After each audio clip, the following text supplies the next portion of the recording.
வைகைக்காக மட்டும் அந்த கூட்டம். வைகை நல்லா இருக்கணும் அப்படின்னு சொன்னால் அதனுடைய மைக்ரோ வாட்டர் ஷெட் ஃபார்மேஷன்ஸ்,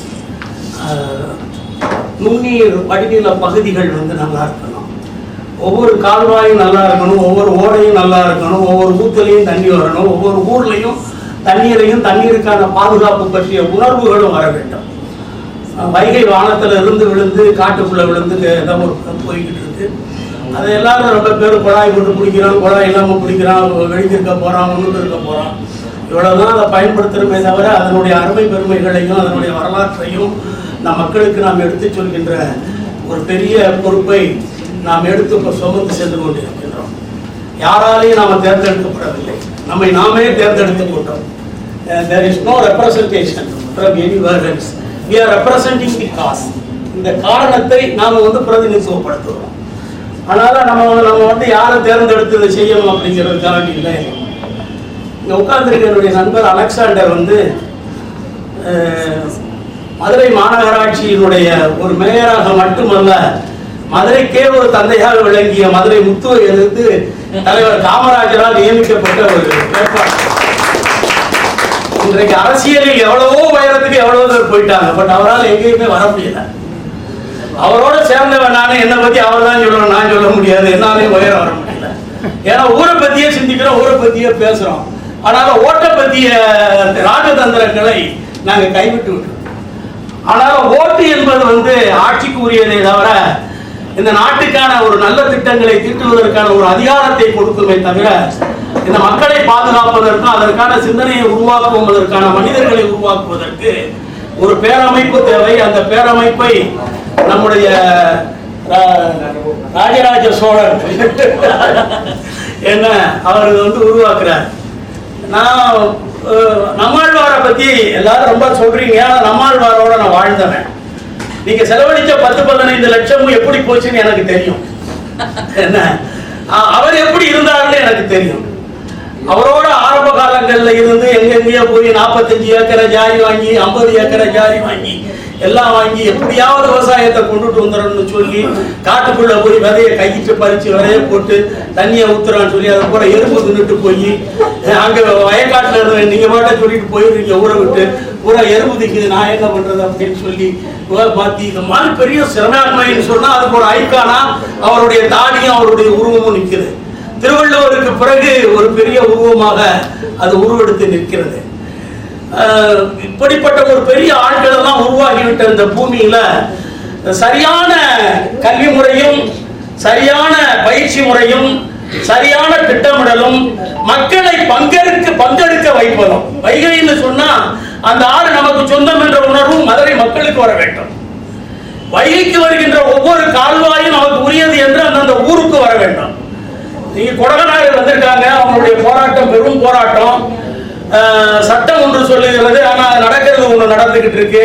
இதெல்லாம் எங்க கொண்டு போய் சொல்றதுன்னே தெரிய முடியாது. தாயிட்டால்தான் பால் கிடைக்கும்.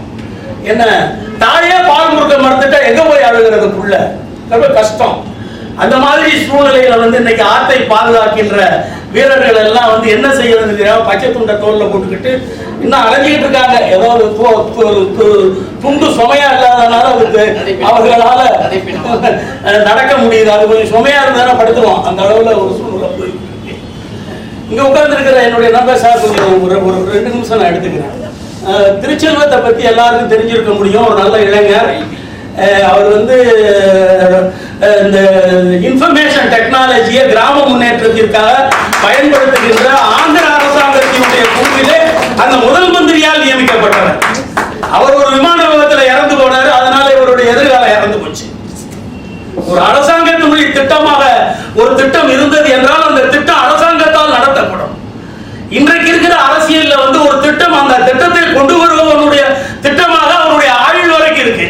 அதுக்கப்புறம் அடுத்த அதை மறந்துடுறான். இந்த மாதிரி ஒரு சூழ்நிலையில மறக்கப்பட்ட இளைஞர்கள்ல அவர் ஒரு ஆளு கழுத்துக்கு எதையாவது கட்டியை போட்டுக்கிட்டு பயப்படாதையா அப்படின்னு சொல்லி நான் அவர் அப்படியே கொஞ்சம் தட்டி கொடுத்து உட்கார்ந்து இருக்கிறார். அவர் ஒரு கிராமத்திலே நீராதாரத்தையும் நீராதாரத்தின் மூலமாக வேளாண் முன்னேற்றத்தையும் அதன் மூலமாக அந்த சமுதாயத்தின் மறுமலர்ச்சியையும் 6 ஆண்டுகளில் கண்கூடாக காட்டிய ஒரு பெரிய மனிதன். எங்களை சொல்லப்படுது கூட்டிட்டு போனேன்.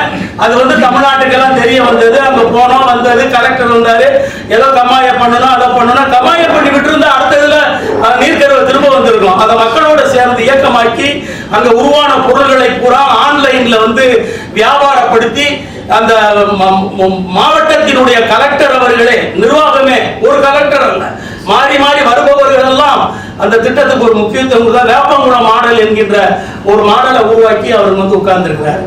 நம்ம ஐயாவை பத்தி சொல்றதுக்கு எனக்கு ரொம்ப தெரியாது.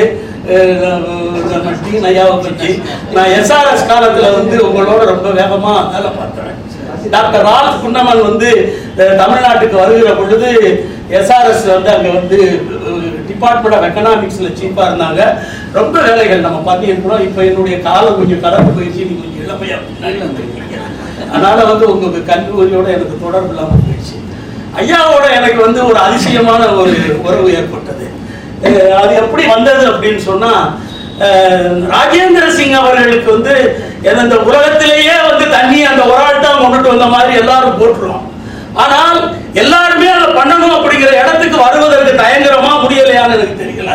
பட் அந்த முயற்சியை நம்ம தமிழ்நாட்டில் எடுத்தோம். தமிழ்நாடு முழுவதும் 6 ஆறுகளையும் சுற்றி வருவதற்கு அதை ஒரு ஸ்கீமுக்கு கீழே கொண்டுட்டு வந்து அதுக்கு ஒரு சிறு தொகையை ஒதுக்கி அண்ணா ஆசாரி அவர்களை எல்லாரையும் கூட்டிட்டு வந்து ஒரு பெரிய மாநாடு நடத்தி அதை முடிச்சோம். அதுல இருந்து அவர்களுடைய உறவு எனக்கு ஏற்பட்டது. ஆக்கப்பூர்வமான திட்டங்களுக்கு என்றைக்குமே வந்து இன்னைக்கு வைகைக்காக வேண்டி நாங்க பல வேலைகள் பார்த்திருக்கோம். அதை நாங்க சொல்ல விரும்பல. ஆனா நீங்க ஏதாவது நேரம் இருந்தா தயவு செஞ்சு அந்த ஆத்தை அதை இனிமேல் வந்து நீர் உறிஞ்சி குழிகள் அது மாதிரி போடுறது, அடுத்து இருக்கிற குப்பைகளை எடுத்துட்டு போறது, மக்களை ஒருங்கிணைப்பது, அவர்கள் மூலமாக குப்பை குளங்கள் சேராமல் இருப்பது, ஆற்றின் கரைகளை பார்த்துக்கிட்டு இருக்கிறோம். அதுல ரொம்ப 258 கிலோமீட்டர் அந்த திட்டத்தின் கீழ் பல வேலைகள் நடக்கிறது. பணம் காரணமாக ஒரு சில நேரங்களில் தாங்காது பணம் வருகிற போது நடக்கிறது. உற்சாகத்தோடு போய்கிட்டு இருக்கிறோம். இப்ப இருக்கின்ற ஒரே ஒரு விஷயத்தோடு நான் இதை முடிக்கலாம் நினைக்கிறேன். The water issue in this soil is pertaining to the micro watershed Indian Soil and Land Institute. Tamil Nadu வேளாண் பல்கலைக்கழகம் 6400 வரைக்கும் மீட்கப்படாத நிலைக்கு நாம அதை வந்து ஜோதியை முடிச்சிட்டோம்.